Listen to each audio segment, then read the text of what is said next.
বলে বাগদাদে একবার বৃষ্টি হইতেছিল না, বৃষ্টি নাই নাই নাই নাই। তো সুন্নত অনুযায়ী বাগদাদের ওলামা আল্লাহওয়ালা মানুষ সব বাগদাদের জামে মসজিদে জমা হয়েছে। ফজরের পরে ফজর পড়ছে, এশা পর্যন্ত দোয়া করছে, কিন্তু বৃষ্টির কোনো চিহ্ন হয়নি। এশারের পরে চলে গেছে।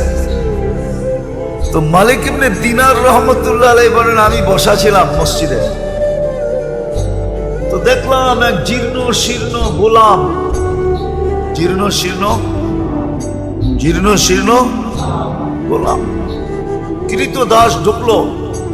কেননা কৃতদাস দেখলে বোঝা যায়, আপনারা দেখেন তো না, এই জন্য বুঝবেন না।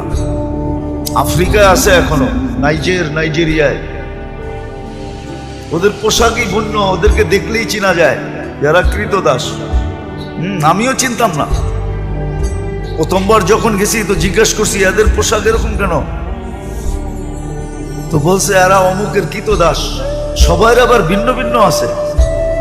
যেমন আমাদের রাগ হয়ে যাবেন বলবো না, রাগ হয়ে যাবে।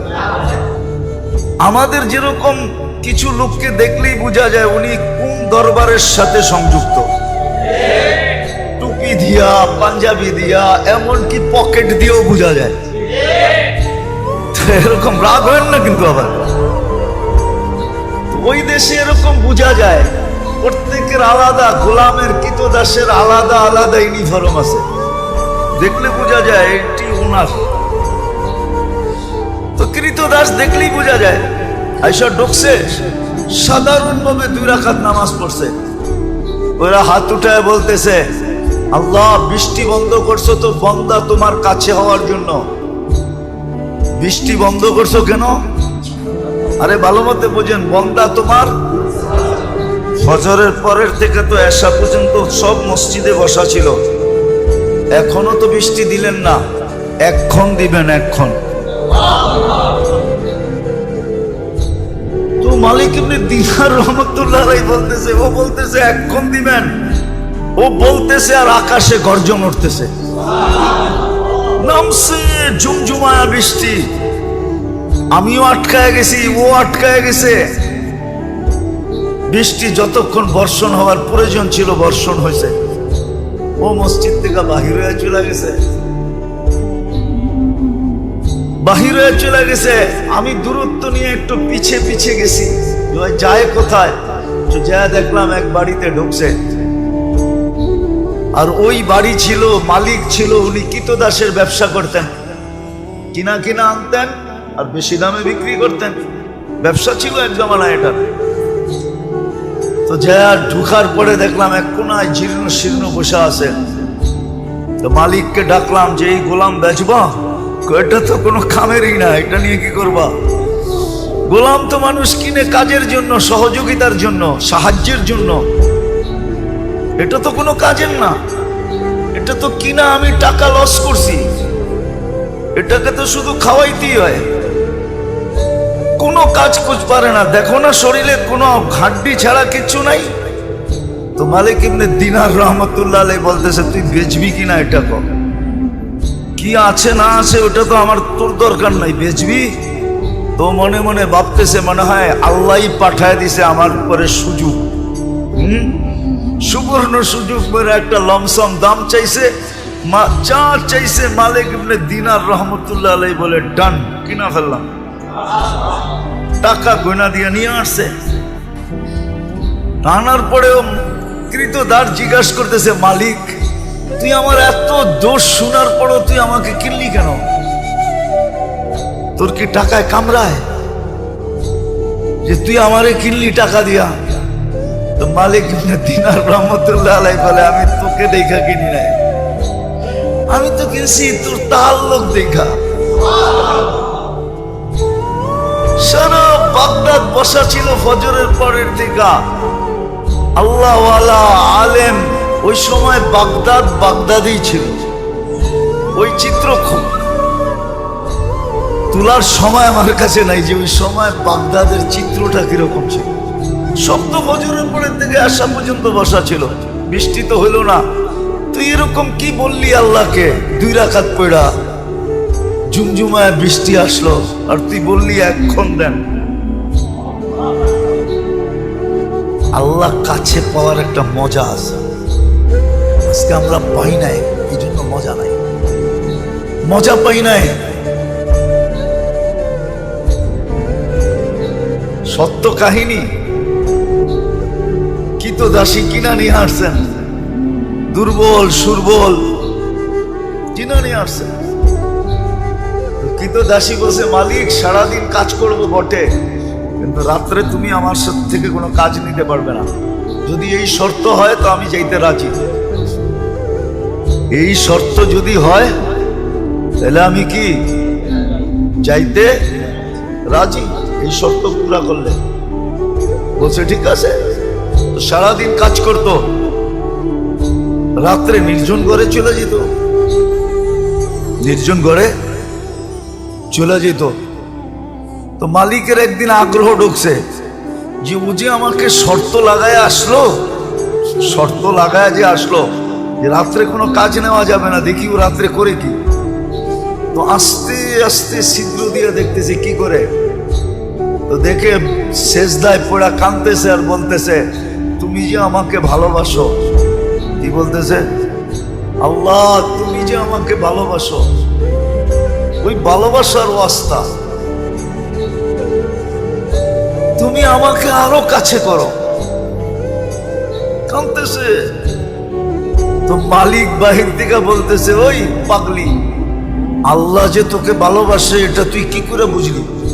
তুই বারবার বলতেছো তুমি যে আমাকে ভালোবাসো, তুমি যে আমাকে ভালোবাসো। তুই এটা বল যে আমি তোমাকে ভালোবাসি। তো কৃতদাসী সেজদার থেকে মাথা উঠাইছেন, মাথা উঠাইছেন, উঠা বলতেছে, শুন, আল্লাহ যদি আমাকে ভালো না বাসতো তাইলে এই গভীর রাত্রে ওনার কদমে আমাকে রাখতো না,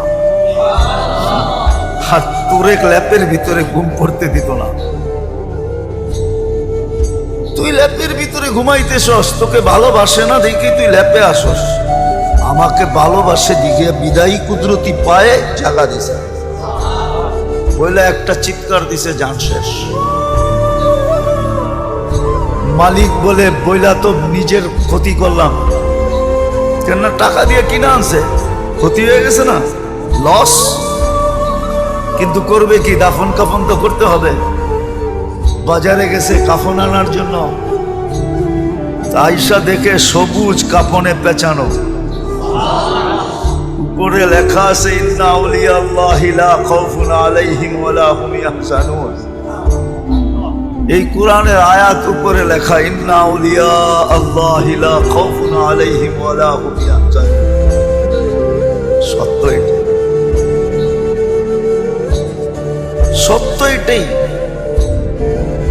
আমরা মনে প্রাণে চাই না যে আল্লাহর কাছে হই বা আল্লাহ আমাদের কাছে হই। আরেকটা মনে উঠলো, এই জন্য বলতেছি,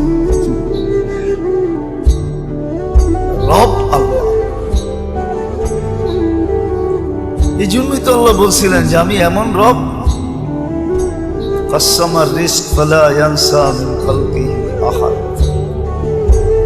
সবারটা সময় মতো পৌঁছাই, কাউকে পৌঁছাইতে ভুলি না। হ্যাঁ, আমাদেরটা আগে পিছে হইতে পারে আমাদের কর্মের কারণে, কিন্তু মানুষ আর জিন ছাড়া কোনো প্রাণীর প্রয়োজন সময়ের 1 সেকেন্ড দেরি হয় না। মনে উঠলো, এই জন্য বলতেছি, জানি না আপনাদের মনে আছে কিনা, মুসা আলাইহিস সালামের জামানায় অনাবৃষ্টি হইতেছিল, বৃষ্টি হয় না, হয় না, হয় না, হয় না, জমিন শুকায়া কাঠ হয়ে গেছে। মুসা আলাইহিস সালাম বনি ইসরাইলদেরকে বলতেছিল, চলো আল্লাহর কাছে বৃষ্টির জন্য দোয়া করি। যেই খরা চলতেছে, কিছুদিন পরে কিচ্ছু থাকবে না। দেখেন না মাঝে মাঝে উন্নত দুনিয়া, দেখেন না আমেরিকা, কানাডা, ইংল্যান্ড, ফিনল্যান্ড, ইউরোপে মাঝে মাঝে দেখেন না বুশফায়ার হয়। বুশফায়ার, বুশফায়ার বোঝেন? আগুন লেগে যায়, দেখেন না জঙ্গলে? অস্ট্রেলিয়াতে হয়, এবার তো আমেরিকা হয়েছে জীবনের সেরা। তো এটা হলো খরার কারণে, শুকাইতে শুকাইতে শুকাইতে শুকাইতে এক সময় গরমের কারণে আগুন ধরা যায়। তো মুসা আলাইহিস সালাম চলছে বৃষ্টির জন্য, দোয়া করবে বনি ইসরাইলকে নিয়ে। আর আগে নিয়ম ছিল, যেদিন ইস্তেসকার নামাজ পড়বে ফজরের পরের থেকে কিছু খাবে না, রোজার মতো থাকবে, রোজার মতো। এমনকি বাচ্চাদেরকে মা দুধও দিবে না, জানোয়ারকে কোনো খাওয়া দিবে না, যেন সবাই আল্লাহর দিকে ফিরে। তো আধা রাস্তায় যে বলতেছে চলো, দোয়া করতে হবে না, বৃষ্টি চলে আসবে। বনি ইসরাইল একটু গারতারা জাতি ছিল, গারতারা, গারতারা বুঝেন? আবার বরিশালের মানুষ থাকলে চেতা যাইব, ঠিক না? মুই কি কম বুঝি, মোরে কম বুঝাইতে হইবে? মুই কি কম বুঝি? বনি ইসরাইল এরকমই ছিল, বলতেছে মুসা দোয়াই তো করলাম না, আলাইহিস সালাম দোয়াই তো করলাম না, বৃষ্টি কোত্থেকে আসবে? তাইলে কষ্ট করে আনাইলাই কেন? তো পুরা জাতি তর্কে বিতর্কে জড়ায় গেছে মুসা আলাইহিস সালামের সাথে।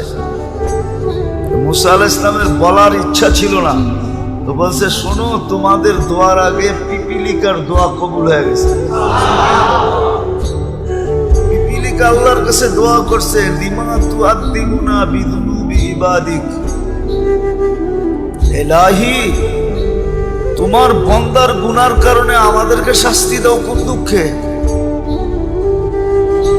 গুনাহ তো তোমার বান্দা করছে, মানুষ গুনাহ করে, প্রাণী তো গুনাহ করে না।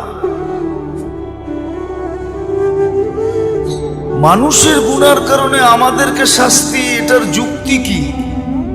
কোন যুক্তিতে? তো বলছে এই যে খরা, খাদ্যগুলা সব শুকায়া কাঠ হয়ে গেছে, আমাদের দাঁতগুলা নরম, চাবাইলে দাঁত ভাঙ্গা যায়, খাদ্য খাবো তো দূরের কথা, উল্টা দাঁত হারায়া ফিরে আসতে হয়। আর বৃষ্টি এলে খাদ্যের ভিতরে পানি ঢোকে, ওগুলা সফট হয়, নরম। পাওয়া রুটি তো এই জন্যই পাওয়া রুটি কয়, ঠিক না? টোস্টরে তো এই জন্যই টোস্ট কয়, ঠিক না? টোস্ট খাইলে মনে হয় যে কাঁকড়া ভাজা চাবাইতেছে, ঠিক না? কটকট খটখট শব্দ হইতেছে, ঠিক না? কয় যে নরম হইলে আমাদের খাইতে সুবিধা হয়। এখন তো সব কাঠ হয়ে গেছে, কামড় দিতে দেরি, দাঁত হারাইতে দেরি হয় না। আমাদের সাথে এই ব্যবহার কিসের জন্য? আল্লাহ পিপিলিকার অভিযোগ গ্রহণ করছেন, বৃষ্টি পাঠায় দেওয়ার সিদ্ধান্ত নিয়ে নিয়েছেন। তো যেটা বুঝাইতেছিলাম দোষ তো আমাদের, প্রয়োজনও আমাদের, দোষও আমাদের। সবচেয়ে বেশি ঘনিষ্ঠ হওয়া দরকার ছিল আল্লাহর সাথে, কেননা আল্লাহ মহাকর্তা, মহা পালনকারী, লালনকারী, পালনকারী, রক্ষক, সুরক্ষাকারী, হেফাজতকারী আল্লাহ। ওনাকে কাছে নেওয়ার, ওনার কাছে হওয়া উচিত ছিল, ওনাকে কাছে করা উচিত ছিল। আর সত্য আমরা করি নাই বিদায় মজা পাই না। যে যেটা খায় নাই ওরে বয়ান দিয়ে এটার মজা বোঝানো যাবে না, ঠিক না? যে যেটা খায় নাই ওরে ওইটার মজা বয়ান দিয়া, হাকি মজা অন্য জিনিস, স্বাদ অন্য জিনিস। এই জন্যই তো কবিতা আসছে, নাহলে কবিতা আসতো না। কি যাত না বিষে বুঝিবে সে কিসে, কবু আসি বিষে ডংসি নিজারে। সাপের ব্যথা তো ওই বুঝবে যে যাকে সাপ ছোবল দিছে, ঠিক না? যাকে ছোবল দেয় না, আপনি কাউকে মাথা ব্যথা বুঝাইতে পারবেন? কিন্তু কিন্তু যার হয়েছে সে তো বোঝে কি, ঠিক না? তো না হইলে বোঝা যায় না আল্লাহর কাছে হওয়া যে কত মজা। নাইলে এই কথা কোনোদিন হইতো না। আউলিয়ানে লাথ মারি, আল্লাহ ওয়ালারা দুনিয়ায় লাথি দিতেন না। থাকে দুনিয়ার ভিতরে, লাথি দেয় দুনিয়াকে। এটা আপনার যুক্তিতে আসে নাকি? যে থাকতেছে দুনিয়াতে, খাইতেছে দুনিয়ারটা, পড়তেছে দুনিয়ারটা, লাথি দিতেছে কাকে? এটা হয় যুক্তিতে? ওনারা জানে কেন লাথি দিতেছে, কেন লাথি দিতেছে। সত্য এটি। এই জন্যই দুনিয়ায় দুই দল হয়ে গেছে। একদল দুনিয়ার পিছে দৌড়াইতেছে, দুনিয়া ওদেরকে লাথি দিতেছে, ফুটবলের মতো লাইতেছে আর ক্লান্ত করতেছে, কাম জড়াইতেছে। আর আরেক দল দেখা যায় আল্লাহর দিকে দৌড়াইতেছে,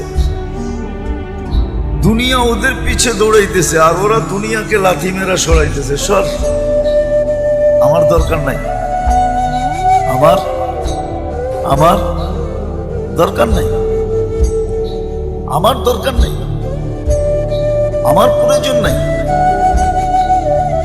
ওরা দুনিয়াকে লাথি মারতেছে আর একদল আছে যাদেরকে দুনিয়া লাথি মারতেছে, ক্লান্ত করতেছে। তো যেটা বুঝাইতেছিলাম, না না জানি না এতক্ষণ পর্যন্ত বুঝে আসছে কিনা, সবচেয়ে বেশি আমাদের উচিত ছিল আল্লাহকে সঙ্গে রাখা, আল্লাহর কাছে। এটাই মুসলমানদেরকে আল্লাহ বুঝাইতে চাইছিলেন। কুল্লি কামা উরিদ আকুন লাকা কামা তুরিদ, আমি যেমন চাই তেমন করে দেখাও, তুমি যেমন চাবে আমি তেমন করে দেখাও। কুল্লি কামা উরিদ আকুন লাকা কামা তুরিদ। আবার করার ভিতরে আল্লাহ যে করা চাইতেছেন আমার ভিতরে, আমার থেকে, আপনার থেকে, এটা কি অনেক বেশি? না, ওটো সীমা দিয়া দিছেন, সাধ্যের বাহিরে না, অতিরিক্ত না।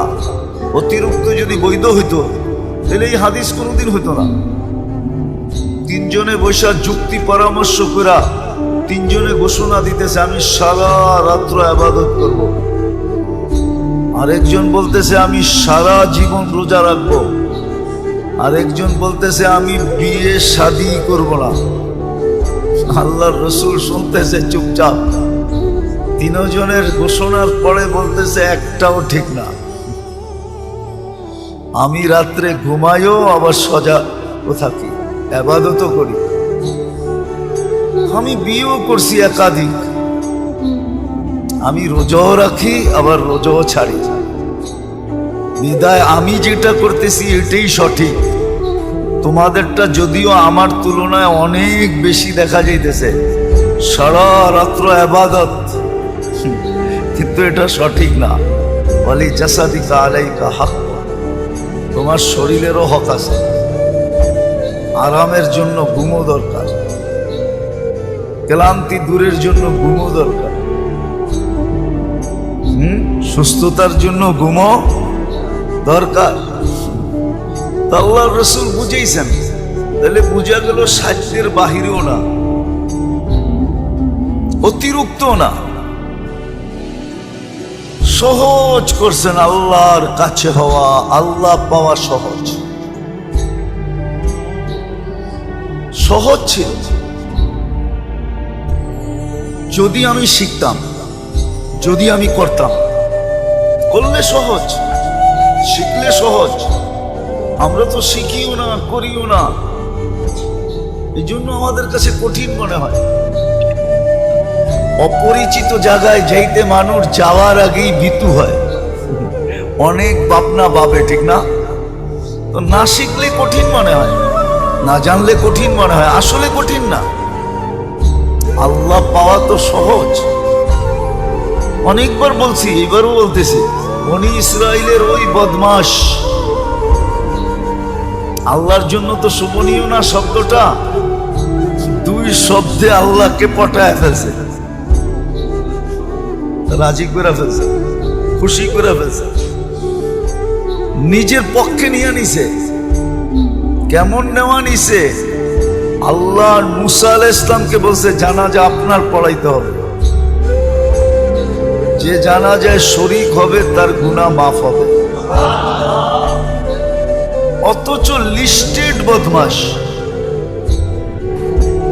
হ্যাঁ বদমাশির দিক দিয়া